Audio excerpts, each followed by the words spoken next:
Karena selama ini kita tidak mengenal siapa Allah. Kita tidak pernah berjumpa dengan Allah. Kita tidak pernah menyatakan keberadaan, kewujudan Allah, zat yang kita sembah selama ini.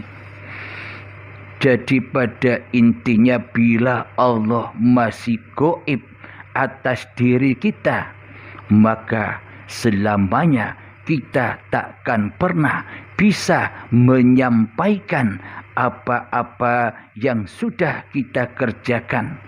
Kita tidak bisa mempersembahkan solat-solat kita kepada Allah. Kita takkan pernah bisa mempersembahkan ibadah-ibadah kita kepada Allah. Kita tidak akan pernah mengabdikan perbuatan-perbuatan kebajikan-kebajikan kita di sisi Allah. Karena yang wujud, yang nyata di dalam hati kita masih di sisi hawa nafsu.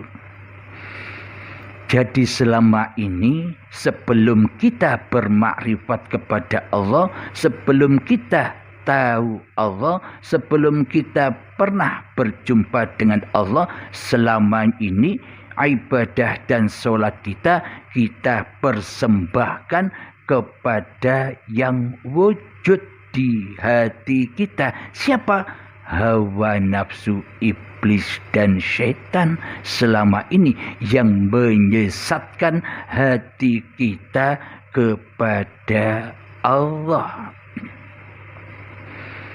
Karena kita selama ini tidak sadar bahwa kita selama ini menyerupai Allah. Kita tidak sadar selama ini kita mensekutukan Allah dengan diri manusia kita di hati kita. Kita selama ini mensekutukan wujudullah dengan wujudnya manusia kita selama ini.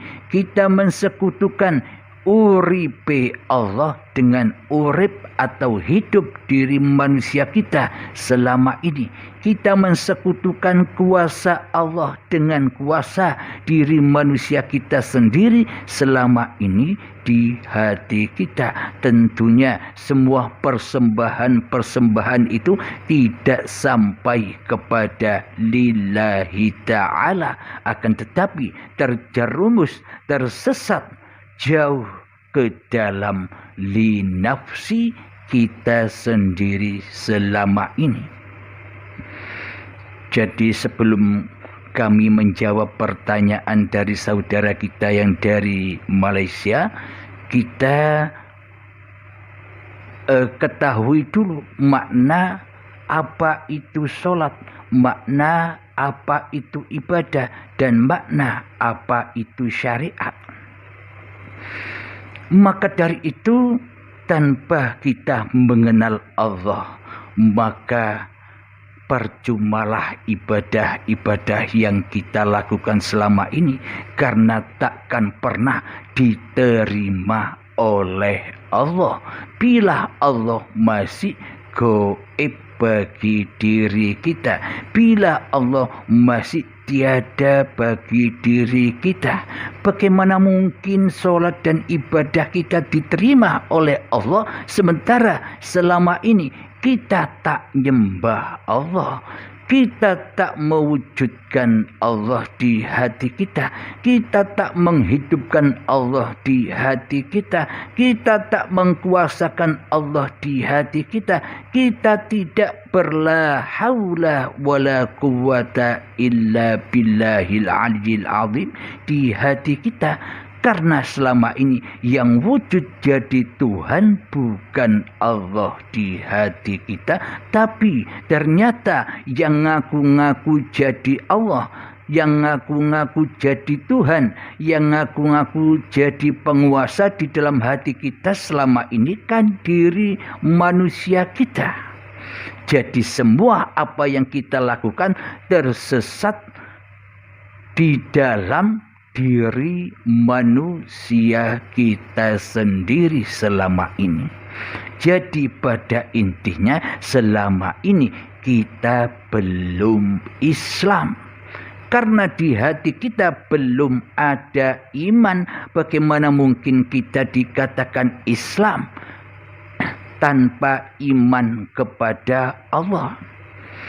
Jadi jangan terkecoh dengan kata-kata Islam. Islam itu cuma nama. Arti dari Islam sendiri itu dari bahasa Arab yang artinya selamat. Jadi selamatnya apa? Jadi Islam itu agama yang selamat.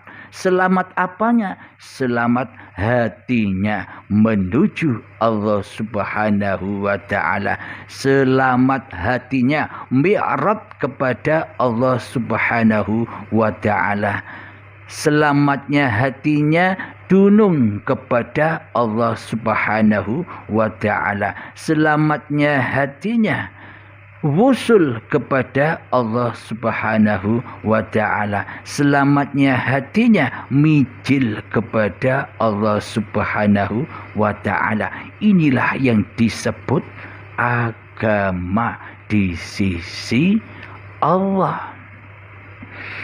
Bila hati kita tidak selamat mi'raj kepada Allah, bila hati kita tidak selamat wusul kepada Allah, bila hati kita tidak selamat bertajalli kepada Allah, bila hati kita tidak selamat mijil kepada Gusti Allah, bagaimana mungkin kita dikatakan orang Islam di sisi Allah?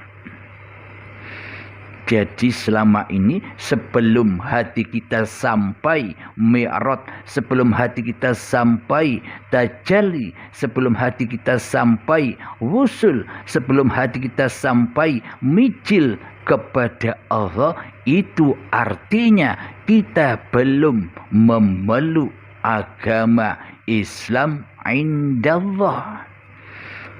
Karena firman-Nya Allah, Inna dina indallahil Islam. Sesungguhnya agama di sisi Allah itu adalah selamat. Selamatnya apa? Selamatnya hati menuju kepada Allah.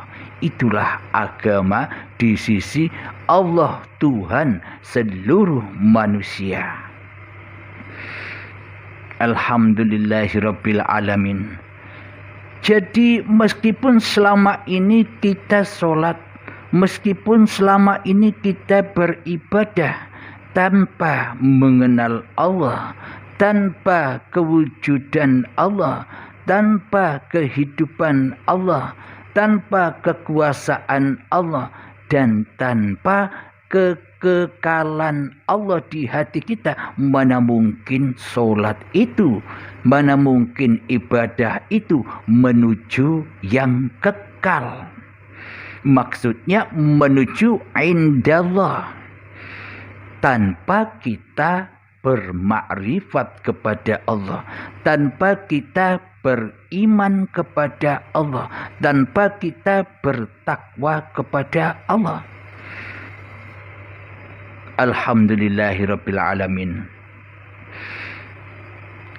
Jadi pertanyaannya, apakah bila sudah bermakrifat kepada Allah, kita akan meninggalkan syariat-syariat yang kita kerjakan selama ini? Jadi selama ini yang bersyariat masih manusianya. Jadi orang-orang yang bermakrifat itu adalah untuk menegakkan kembali ajaran-ajaran Islam yang dibawa oleh junjungan kita Nabi besar Muhammad sallallahu alaihi wasallam.